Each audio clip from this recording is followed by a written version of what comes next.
আসসালামু আলাইকুম বন্ধুরা, কেমন আছেন সবাই? আপনাদেরকে আমি ধন্যবাদ দিয়ে ছোট করতে চাই না, কারণ আমি মনে করি আপনারাও আমার পরিবারের একটি অংশ। আপনাদের দোয়া ও ভালোবাসা ছিল বলেই আজকে আমরা এ পর্যন্ত আসতে পেরেছি। আপনারা আমাদেরকে যেমনভাবে সাপোর্ট দিয়েছেন এখন পর্যন্ত, আপনাদের সাপোর্টের কারণেই আমরা এত দূর এসেছি এবং আশা করি ভবিষ্যতেও আপনারা আমাদেরকে সাপোর্ট দিয়ে যাবেন। এতদিন আপনারা রাসেল ভাইয়ের কণ্ঠে ইমেইল স্টোরিগুলো শুনেছেন এবং আমিও আপনাদের জন্য আপ্রাণ চেষ্টা করে গেছি রাসেল ভাইয়ের নতুন নতুন ঘটনাগুলো যাতে সবার আগে আপনাদের কাছে পৌঁছে দিয়ে আপনাদেরকে ভয়ের এক লোমহর্ষক রাজ্যে নিয়ে যেতে পারি সেজন্য। আপনারা হয়তো ভেবেছেন যে এই কথাগুলো আমি সরাসরি স্টুডিওতে এসে আপনাদের কাছে কেন শেয়ার করতেছি। হ্যাঁ, অপেক্ষার প্রহর শেষে চলুন আপনাদের সাথে শেয়ার করি সেই রহস্য। আমিও আপনাদের মতোই রাসেল ভাইয়ের একজন বড় ভক্ত। আমি তার ঘটনাগুলো খুবই এনজয় করি এবং ঘটনাগুলো শোনার সময় আমার গায়ের লোম দাঁড়িয়ে যায়। আপনাদের ভালোবাসায় যেহেতু আমি আজকে এত দূরে আসতে পেরেছি, তাই আপনাদের প্রায়োরিটিটা আমার কাছে সবথেকে বেশি। তো আজকে স্টুডিওতে আসার প্রধান কারণ হচ্ছে আপনাদের মধ্য থেকেই একজন আমার কাছে তার নিজের সাথে ঘটে যাওয়া একটি ঘটনা লিখে পাঠিয়েছেন। তাই আমিও আর দেরি না করে তার ঘটনাটি আপনাদেরকে শোনাতে হাজির হয়ে গেলাম। আমি জানি আমি কখনোই রাসেল ভাইয়ের মতো আপনাদের কাছে ঘটনা পড়ে শোনাতে পারবো না, কিন্তু তারপরেও বুক ভরা সাহস এবং অনেক আশা নিয়ে আপনাদের সাথে ঘটনাটি শেয়ার করতে চলে এলাম। কমেন্ট করে জানাতে ভুলবেন না ঘটনাটি আপনাদের কেমন লেগেছে। আমার কথার মধ্যে কোনো ভুল ত্রুটি হয়ে থাকলে তা ক্ষমা সুন্দর দৃষ্টিতে দেখবেন। চলুন আর দেরি না করে সরাসরি ঘটনায় চলে যাওয়া যাক। আমার নাম ফয়সাল আহমেদ। আমি ক্লাস 10 এর একজন ছাত্র। আমার বাড়ি ঝিনাইদহ জেলার শৈলকুপা উপজেলার হাবিবপুর গ্রামে। জানিয়ে রাখা ভালো, আমার বাড়িটি হাবিবপুর নিমতলা মহাশ্মশানের পাশে অবস্থিত। বাড়ির পিছন দিক দিয়ে বয়ে চলেছে মস্ত কুমার নদ। তো আজকে আমি আমার বন্ধু মাশরাফির স্ত্রীর সাথে এবং আমার সাথে ঘটে যাওয়া একটি ঘটনা আপনাকে পাঠালাম। আশা করছি ঘটনাটি আপনি আপনার চ্যানেল থেকে সবার সাথে শেয়ার করবেন। আচ্ছা, আপনাদের মনে একটি প্রশ্ন আসছে তাই না? কেন দুটি ঘটনাকে আমরা একটি ঘটনা বলে সম্বোধন করেছি? আপনারা সম্পূর্ণ ঘটনা শেষে এর উত্তর নিজেরাই পেয়ে যাবেন। মাশরাফি আমার প্রাথমিক স্কুলের একজন ঘনিষ্ঠ বন্ধু। ওর বাড়িটি ঠিক আমার বাড়ি থেকে 2টা বাড়ি ও একটি মসজিদের পরে অবস্থিত। মাশরাফি গত 1 বছর হয়েছে বিয়ে করছে। ক্লাস 7-এ পড়া অবস্থায় মাশরাফি লিমা নামক একটি মেয়েকে ভালোবাসতো এবং মেয়েটিও ওকে খুব ভালোবাসতো। ওদের এই প্রেম ভালোবাসার খুনসুটি খুব ভালোভাবেই চলছিল, কিন্তু হঠাৎ একদিন লিমা বাড়ির পাশের শ্মশানের নিমগাছটির সাথে গলায় দড়ি দিয়ে আত্মহত্যা করে। মেয়েটি কেন আত্মহত্যা করেছিল তা তার পরিবার এবং মাশরাফি কেউই বুঝতে পারেনি। তবে মেয়েটি যখন মারা যায় তখন তার ডান হাতের মাঝের 2টি আঙুল একটি অপরটির সাথে কাকতালীয়ভাবে আটকে ছিল এবং তার চোখ দুটি বড় বড় হয়ে তার চোখের কোটর থেকে এমনভাবে বেরিয়ে এসেছিল, দেখে মনে হচ্ছিল যেন চোখ দুটো কোনো কিছু না পাওয়ার আক্ষেপে এমনভাবে বেরিয়ে এসেছে। তার মৃত্যুটি ছিল খুবই নির্মম এবং ভয়ানক। মাশরাফি তার ভালোবাসার এমন অকাল মৃত্যুতে একেবারেই পাগলপ্রায় হয়ে গিয়েছিল। তার পরিবারের সবাই তার এমন অবস্থা নিয়ে খুবই চিন্তিত ছিল। সে খেত না, ঘুমোতো না, সবসময় শুধু মনে মনে কিছু একটা বিড়বিড় বিড়বিড় করত এবং কার সাথে কথা বলতো। তার পরিবার তাকে অনেক বড় বড় ডাক্তারের কাছে নিয়ে যায়, কিন্তু তারা এটিকে শুধুই মাশরাফির মানসিক রোগ হিসেবে চালিয়ে দেয় এবং তার এই অসুস্থতার কোনো সঠিক সমাধান দিতে পারে না। এদিকে মাশরাফি দিন দিন শুকিয়ে যেতে থাকে এবং সম্পূর্ণ মানসিক ভারসাম্যহীন একজন উন্মাদ পাগল হয়ে যেতে থাকে। এরপর হঠাৎ একদিন তার মামা আমাদের এলাকার স্বনামধন্য একজন হুজুর এর সাথে পরামর্শ করে মাশরাফিকে তার কাছে নিয়ে যায়। হুজুরটি ছিলেন কারি সাহেব হুজুরের একজন শিষ্য এবং যিনি 10 বছর ধরে কারি সাহেব হুজুরের থেকে বিভিন্ন রকম শিক্ষা দীক্ষা নিয়েছিলেন। হুজুর তাকে একটি আবদ্ধ ঘরের মধ্যে 2 ঘন্টা রেখে দেওয়ার পর জানান মাশরাফি সুস্থ হওয়ার জন্য তাকে বিবাহ দিতে হবে, আর শুধুমাত্র এই একটি উপায়েই তাকে পুনরায় সুস্থ করে তোলা সম্ভব, এবং যে মেয়েটির সঙ্গে তার বিবাহ দেওয়া হবে, বিবাহ বন্ধনে আবদ্ধ হওয়ার পর মেয়েটি কখনোই সন্ধ্যার সময় তার মাথার চুল খোলা রাখতে পারবে না। যদি কখনো এমনটি ঘটে তাহলে মেয়েটিকে আর বাঁচানো যাবে না।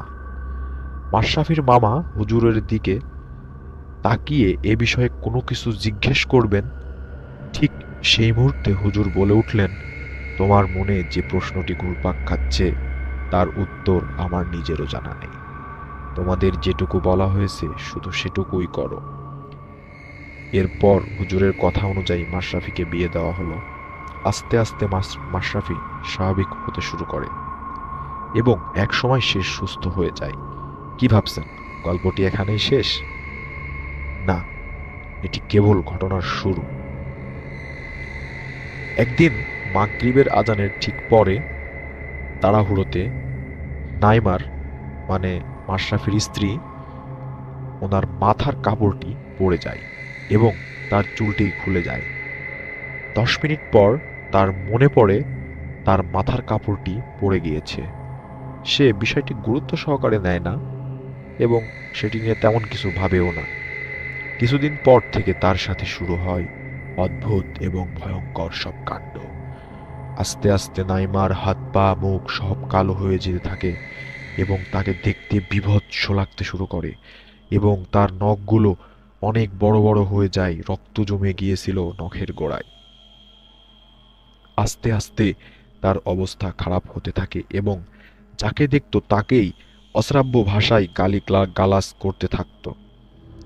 খবর পেয়ে একদিন আমি এবং আমার বন্ধু সুমন মাশরাফিদের বাসায় গেলাম ওর স্ত্রীকে দেখতে। আমাদের দেখেই সে অশ্রাব্য ভাষায় গালিগালাজ করতে শুরু করে এবং আমি যা দেখলাম তাতে আমার গায়ের লোম দাঁড়িয়ে গেল। নাইমার পুরো মুখ কালো এবং চোখ দুইটা ভয়ানক লাল এবং তার ডান হাতের মাঝের 2টা আঙুল আটকে আছে এবং সে চামচ দিয়ে ভাত খাচ্ছিল। আমাদের দেখেই সে ভাতের থালাটি আমাদের দিকে ছুঁড়ে ফেলে দেয় এবং একটি গম্ভীর কণ্ঠে বলতে থাকে, তোরা কেন এসেছিস? এক্ষুনি এখান থেকে চলে যা, মরবি, তোরা সবাই মরবি। আমি অনেক ভয় পেয়ে মাশরাফির বাড়ি থেকে চলে আসি। এখানে বলে রাখা ভালো যে আমাদের বাড়িটি শ্মশানের সামনে দিয়ে যেতে হয়। আমি মনের মধ্যে এক অজানা ভয় নিয়ে বাড়ির পথে রওনা হই। শ্মশানটি পার করতেই আমার কানে একটি বেড়ালের কান্নার আওয়াজ ভেসে আসতে শুরু করলো। আমি মনের ভুল ভেবে তা এড়িয়ে গেলাম এবং ঠিক তারপরেই আবার সেই শব্দটি হতে শুরু করলো। তো এবারেও আমি তেমন পাত্তা না দিয়ে সামনের দিকে আস্তে আস্তে হাঁটতে থাকি। কিছুক্ষণ পরে মনে হচ্ছিল যে সেটি আর বেড়ালের কান্নার আওয়াজ নয়। তো আমি একটু ভালো করে খেয়াল করে শুনলাম যে শব্দটি ভেসে আসতে শুরু করলো তা আমি স্পষ্ট শুনতে পেলাম এটি কোনো বেড়ালের কান্না নয়, এটি একটি মেয়ের আর্তনাদ। তার এই আর্তনাদ শুনে মনে হচ্ছিল যেন কেউ তার কাছ থেকে তার খুব প্রিয় কোনো কিছু কেড়ে নিয়েছে। শ্মশানের মধ্যে হঠাৎ অনেক বড় একটি ঝড় শুরু হয় এবং আশ্চর্যজনকভাবেই ঝড়টি শুধু শ্মশানের মধ্যেই হচ্ছিল। আমার মধ্যে বিন্দুমাত্র সাহস ছিল না পেছনে ফিরে তাকাবার। মনে হচ্ছিল পেছন থেকে কিছু একটা যেন সবকিছু ওলট পালট করে দিচ্ছে, শ্মশানের মধ্যে কিচ্ছু থাকবে না। পেছনে ফিরে তাকানোর ক্ষমতা আমার মধ্যে ছিল না, কিন্তু তারপরেও আমি অনেক সাহস জুগিয়ে পেছন ফিরে তাকাতেই যা দেখলাম তা বিশ্বাস করেন ভাই, তা দেখার জন্য আমি মোটেও প্রস্তুত ছিলাম না। আমি দেখলাম শ্মশানের বড় নিম গাছটিতে লিমার লাশ ঝুলে আসে। তার শরীর থেকে মাংসগুলো খুলে খুলে পড়ছে এবং চোখ দুটো কালো হয়ে গেছে। আমাকে দেখা মাত্রই সে বলে উঠল, কিরে ফয়সাল, কেমন আছিস তুই? আমাকে চিনতে পেরেছিস? আমি জ্ঞান হারাই। এরপরে আমার আর কিছুই মনে নেই। জ্ঞান ফিরতেই নিজেকে আমার বাড়ির বিছানায় আবিষ্কার করি এবং মায়ের কাছে শুনি আমি কিভাবে এখানে এলাম। মা বলল, কালকে রাতে যখন আমি বাড়িতে ফিরতে দেরি করি তখন মা সুমনের কাছে ফোন দিয়ে বলেন যে ফয়সালকে খুঁজে পাওয়া যাচ্ছে না, তুমি কি জানো ও কোথায় আছে? তখন সুমন বলে, আমরা মাশরাফির বাড়িতে গিয়েছিলাম আন্টি, এবং সেখান থেকে আমরা বাসায় ফিরে এসেছি। কিন্তু মা সুমনের কাছে বলে, ফয়সাল তো বাসায় এখনো আসেনি। তখন মা চিন্তিত হয়ে আমাকে খুঁজতে বের হন। মা আমাকে বাড়ির পাশের রাস্তা দিয়ে খুঁজতে খুঁজতে শ্মশানের সামনে এসে দেখতে পান আমি অজ্ঞান অবস্থায় পড়ে আছি। আমাকে মা এবং আশেপাশের কিছু প্রতিবেশী কাকুরা মিলে ধরাধরি করে আমার বাড়িতে নিয়ে আসেন। সবচেয়ে অবাক করার মতো বিষয় হলো, ওই দিন রাতের খাবার খেয়ে ঘুমানোর পর মাঝরাতে মাশরাফির ঘুম ভেঙে যায় এবং ঘুম ভেঙে গেলে সে দেখতে পায় রুমের কোথাও তার স্ত্রী নেই। অনেক খোঁজাখুঁজির পর পরদিন সকালে শ্মশানের এক পুরোহিত তার লাশ নিমগাছটিতে ঝুলন্ত অবস্থায় দেখতে পাই। এখন পর্যন্ত ভাইয়া আমরা কেউই জানি না আসলে সেদিন রাতে কি ঘটেছিল। তবে লিমার মৃত্যু এবং নাইমার একইভাবে মৃত্যু যে শুধুমাত্র কাকতালীয় কি না তা আপনারাই বিবেচনা করুন। এই বলে তিনি তার ঘটনাটি শেষ করেছেন। এখানে আরেকটু কিছু কথা আপনাদেরকে বলে রাখা ভালো। এরপরে তিনি লিখেছেন, ধন্যবাদ ভাইয়া, গল্পটি ভালো লাগলে পড়ে শোনানোর জন্য অনুরোধ রইল। আমার কাছে শ্মশান নিয়ে এমন অনেকগুলো ঘটনা রয়েছে যা আমি আপনাকে অন্য এক সময় পাঠাবো। সবার সুস্থতা কামনা করছি এবং আজকের মতো আমি এখানেই বিদায় নিচ্ছি। আসসালামু আলাইকুম। এই বলে তিনি তার ঘটনাটি শেষ করেছেন। আসলেই ঘটনাটির মধ্যে রহস্য রয়েছে এবং যখন আমি সরাসরি তার এই ইমেলটি পড়েছি তখন পড়তে গিয়ে তখন আমি যেন আসলে ফয়সালের জায়গাতে নিজেকে অনুভব করেছি এবং আশা করি আপনারাও এটি অনুভব করবেন। এবং যে ফয়সালের এই ঘটনাটি আসলে কি কাকতালীয় নাকি এর মধ্যে কোনো কিছু আছে যা অমীমাংসিত, আপনারা কমেন্ট করে জানিয়ে দিন আসলে কি ঘটতে পারে। আজকের মতো বিদায় নিচ্ছি। এতক্ষণ পর্যন্ত আমাদের সাথে থাকার জন্য সবাইকে ধন্যবাদ জানাই। ভালো থাকুন, সুস্থ থাকুন এবং সবসময় আমাদের সাথেই থাকুন। আল্লাহ হাফেজ।